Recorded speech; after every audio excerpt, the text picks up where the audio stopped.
¿Qué tal? ¿Cómo les va? Bueno, este es el sexto video del ciclo René Girard.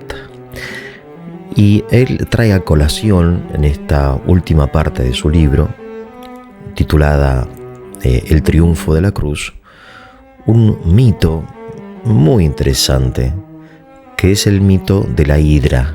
La hidra es un monstruo de la mitología griega, al cual se enfrenta el gran héroe Hércules.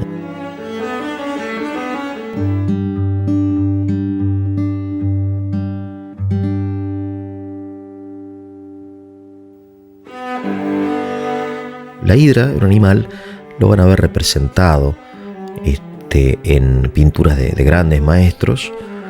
Es un animal, un monstruo, que tenía muchas cabezas, ¿no?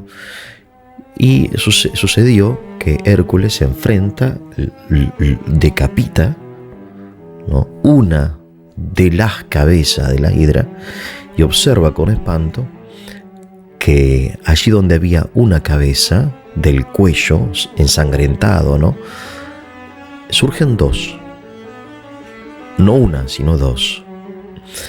Y entonces él obviamente se enfrenta nuevamente y con su espada, un hombre poderoso, ¿no?, fuerte, valiente, le corta otra cabeza a la hidra, y de donde surgía esa única cabeza, ahora surgen dos.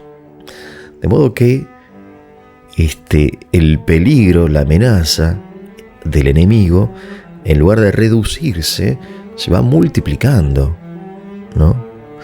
O sea, ahora la hidra era mucho más peligrosa de lo que era al inicio del combate, ¿no? Y entonces, como aparte de valiente, era inteligente, observador, Hércules lo que hace finalmente es, apenas cortada la cabeza, con fuego cauteriza el cuello, impidiéndole a la raíz hacer brotar de sí misma dos cabezas nuevas, ¿no? Fíjense qué interesante y qué profundo este simbolismo, que nos lleva directamente al tema del mimetismo, ¿no? ¿Por qué? Porque lo que Girard descubre, y junto con tantas otras personas, creo que todos nosotros también lo sabemos, que algunos males, al intentar suprimirlos, lo que hacemos es multiplicarlos, ¿no? Porque no ha sido suprimida la raíz. Y para Girard, la raíz del mal es el contagio mimético. Así, por ejemplo, yo reflexionando acerca de estas cosas, recuerdo la enseñanza de los santos padres del desierto, ¿no?, de la antigüedad cristiana, los monjes, que observaban, por ejemplo, ¿no?, que algunos monjes, sobre todo jóvenes, que lograban vencer, por ejemplo, un desorden sexual, ¿no?, su erotismo desordenado, gracias, y curiosamente gracias a ese triunfo sobre el pecado, caían en un pecado aún peor, que era la vanagloria, ¿no? De alguna manera nos recuerda a la hidra, ¿no? Este monje vence el desorden sexual y empieza inmediatamente a sentirse mejor que los demás y a juzgarlos y a señalarlos como pecadores, ¿no? ¿Qué pasó? Lo que pasó es que no se suprimió la raíz del mal, ¿no?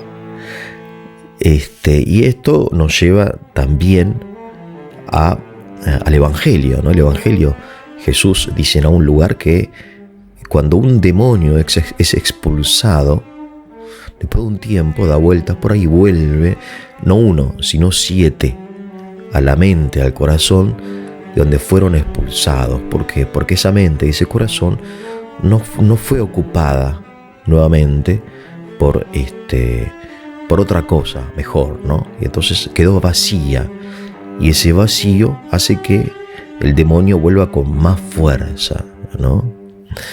Entonces, lo que Girard dice es que hay una sola forma de suprimir el mal, es precisamente la resistencia al contagio. En este sentido, él dice que la verdad siempre es atributo de, lo llama él literalmente, una minoría contestataria. Es un término sociológico que quizá no sea, según mi pobre entender, el más feliz, pero inmediatamente nos lleva a esta oposición entre minoría y mayoría. La mayoría que vive según la moda, que según el contagio, que según lo fácil, ¿no?, que se deja llevar por la corriente, y una minoría contestataria que vive según la verdad, ¿no? Aquí los términos minoría y mayoría no son términos cuantitativos, que uno diga, bueno, a ver, ustedes son 10, yo soy 1, no, sino hace referencia precisamente, más allá de la cantidad de personas que formen esa minoría, hace referencia a la actitud ante el mimetismo. Unos se dejan llevar y otros son contestatarios, se oponen, son conscientes, ¿no? En este sentido también quiero recordar que históricamente hablando, el cristianismo, la fe cristiana tiene, digamos, en la historia un punto de inflexión a partir del siglo IV de nuestra era, cuando la Iglesia pasa de ser una minoría perseguida a ser la religión oficial del Imperio Romano, ¿no? Entonces ese nuevo estatus de la Iglesia, que se entiende y tenía obviamente muchas cosas favorables, hace que ahora la fe se transmita no por convicción, sino por contagio. Entonces surgen como dos formas de cristianismo: el cristianismo por contagio, y el contagio es precisamente lo que Cristo vino a revelar como raíz del mal, y el cristianismo por convicción, es decir, la fe. Acerca de esto hay un historiador ruso, pero es uno de tantos. En este sentido hay un consenso en muchos historiadores, el padre Georgi Florovsky, que precisamente dice que el monacato, porque estamos en la época de oro del monacato, a partir del siglo II y en adelante, siglo IV, V, etc., el monacato viene a representar este resto, esta minoría fiel, auténtica, que vive la fe no por contagio, sino por convicción, en estas ciudades, estas ciudadelas de Dios llamados monasterios, ¿no? Por eso surgen entonces estas dos formas. Aunque el objeto de la fe obviamente es el mismo, la profesión de fe es la misma, hay quienes la profesan por contagio y otros por convicción, ¿no? Surge entonces dentro de la Iglesia una tremenda ambigüedad, una ambigüedad que creo que todos nosotros percibimos hasta el día de hoy, ¿no? Y entonces dice Girard que la pasión de Cristo, el relato evangélico de la pasión de Cristo, precisamente revela esto, ¿no? Para Girard, la revelación no solamente es una manifestación de Dios acerca de Dios, sino que es una manifestación de Dios acerca del hombre. Dios manifiesta el hombre al hombre, ¿no? Revela este mecanismo oculto desde los orígenes de la humanidad, desde siempre y para siempre, ¿no?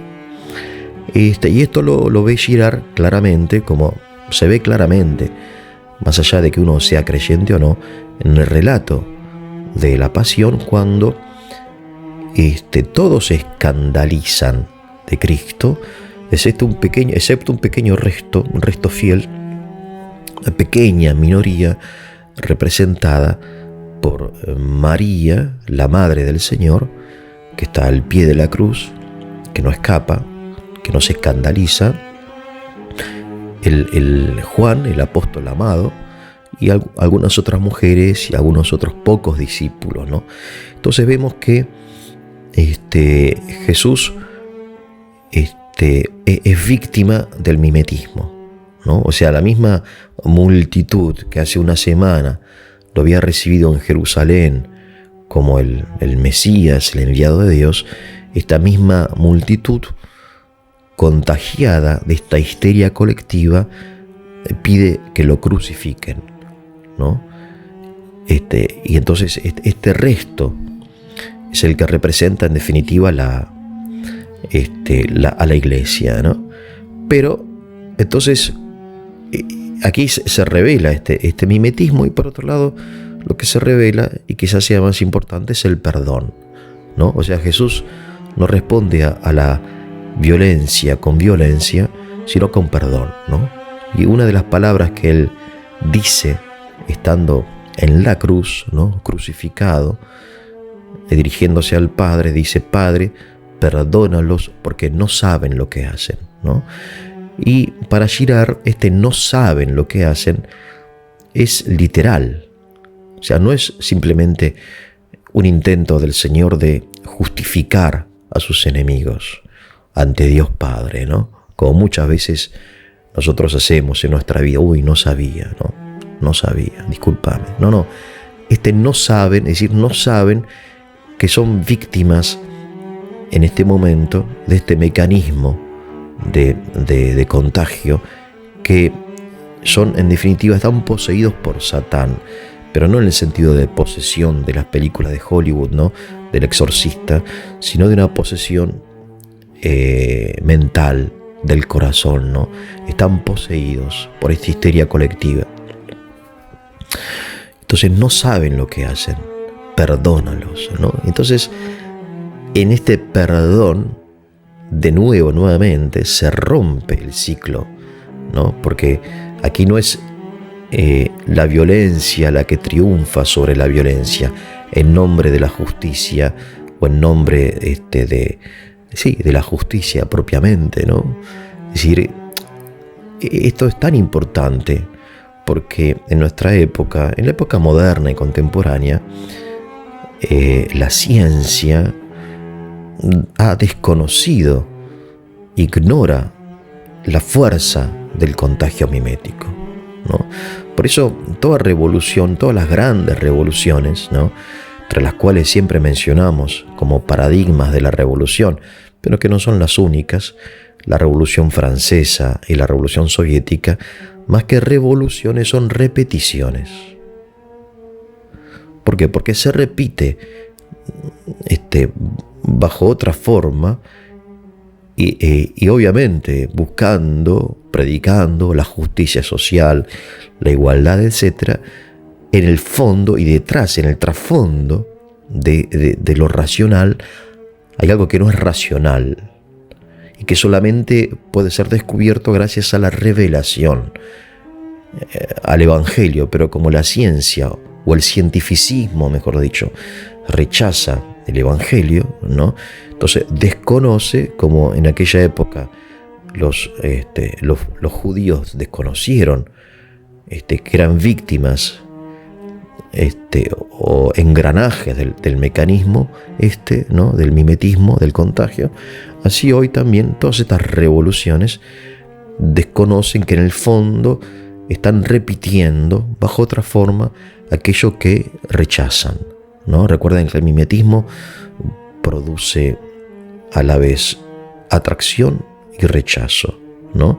Es decir, ahora nosotros vamos a ser ustedes, ¿no? Ustedes nos oprimen, ahora somos nosotros los que vamos a tener el poder, ¿no? En el fondo estamos repitiendo, estamos deseando, ¿no?, lo que los otros tienen, ¿no?